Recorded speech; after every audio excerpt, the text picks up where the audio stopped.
Napoleão, o novo filme do Ridley Scott, é um filme curioso, porque ao mesmo tempo que ele parece amar a imagem cinematográfica, em seus enquadramentos principalmente, ele parece odiar a imagem cinematográfica também. Calma, que eu já falo um pouco melhor sobre esse novo épico do cinema.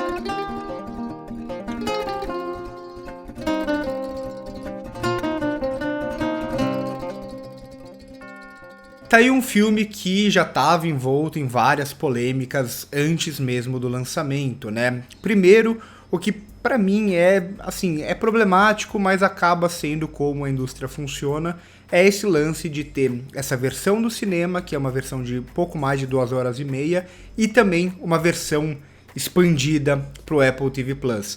Isso em muitos momentos acho que dá pra perceber aqui. Não dá, obviamente, pra perceber, a gente só consegue saber o que ficou de fora se a gente fizer a comparação, mas eu chutaria fortemente vários momentos em que há simplificações ou uma acelerada só para preencher algumas lacunas históricas ou coisas do tipo, mas sem muito aprofundamento. Ou, por exemplo, a relação inicial entre o Napoleão e a Josephine, como começa tudo isso, como começa esse amor, no filme é extremamente apressado, é coisa de uma cena assim que a gente acaba nem sentindo muita coisa.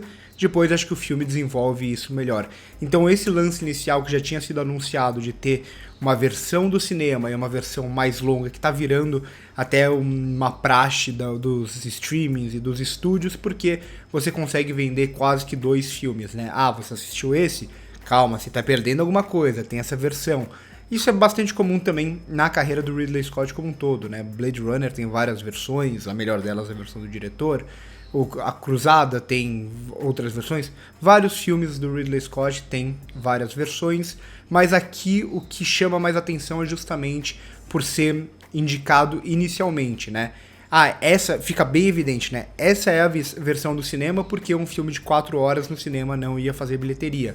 Pra quem gostar ou pra quem quiser mais, assista no Apple TV Plus. Então é uma estratégia de marketing e é uma estratégia de como funciona esse mercado super problemático. Além disso, desde o começo surgiram já questões que o Ridley Scott respondeu de historiadores não gostarem do filme e ele falar que não tá nem aí para historiadores.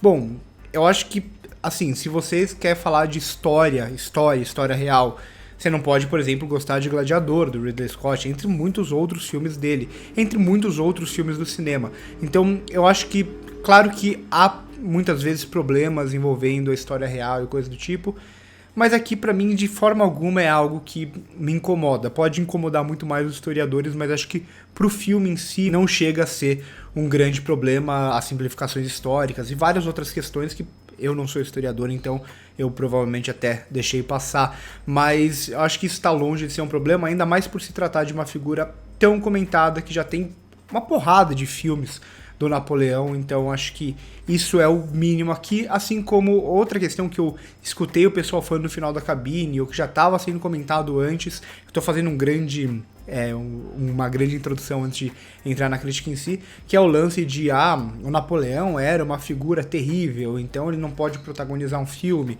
ou está romantizando o Napoleão.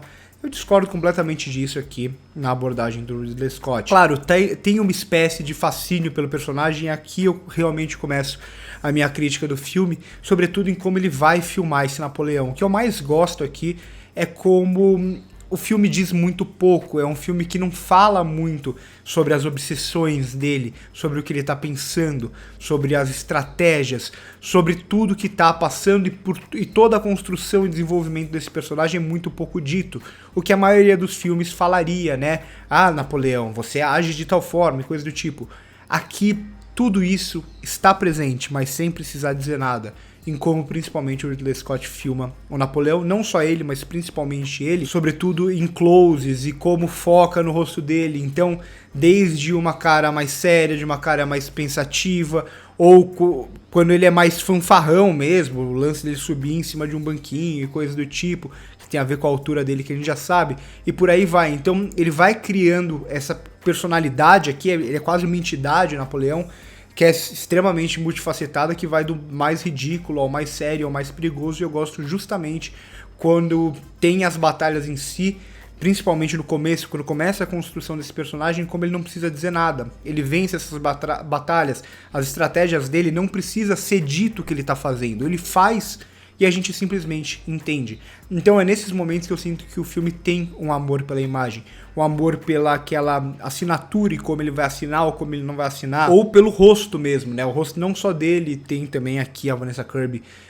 como a Josephine, aqui o Ridley Scott dá o espaço muito para os atores atuarem, que é uma coisa que falta muito em Hollywood, você deixar os atores serem atores, você não precisa falar o que ele tá sentindo. Ele é um ator, ele vai demonstrar isso pra gente. E toda essa construção do Napoleão pra mim é muito boa. Desde o plano fechado que eu falei, que a gente sabe o que tá passando pela mente dele e as ações dele, mas também os planos mais abertos. Então esse cara centrado, esse cara pequeno, esse cara que passa todas essas coisas pela cabeça dele, o que ele é capaz de conquistar e o que ele é capaz de destruir por meio dessas grandes guerras, dessas grandes batalhas, que o Ridley Scott é um diretor que sabe fazer épicos, e nesse sentido o filme ele consegue ir do mais íntimo para o maior escopo por meio desse tratamento, desse trabalho da imagem, né? Não tratamento, mas pelo uso principalmente de enquadramentos e movimentos de câmera. Então é nesse momento que eu digo que o filme ele parece amar a imagem cinematográfica.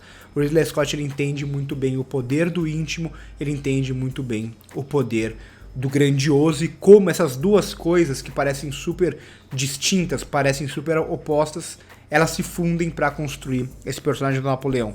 Discordo completamente de quem fala que há uma passação de pano ou coisa do tipo aqui. Muito pelo contrário, acho que é uma construção dessa figura histórica em todos os seus aspectos que o Ridley Scott consegue fazer muito bem.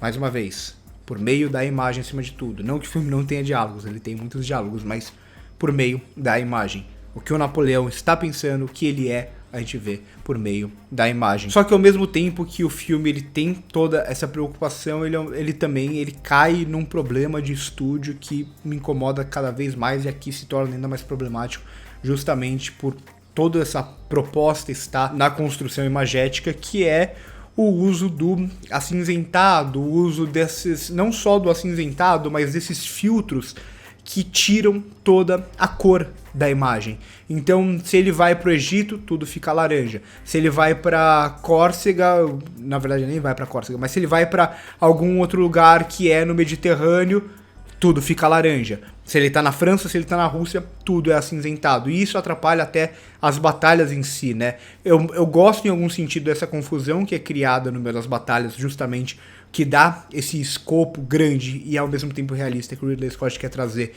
para essas batalhas, mas ao mesmo tempo tudo se torna extremamente confuso, porque é um filme sem cores. O vermelho não é vermelho, o vermelho é um vinho acinzentado, o azul não é azul, é um azul marinho acinzentado, e isso o filme inteiro.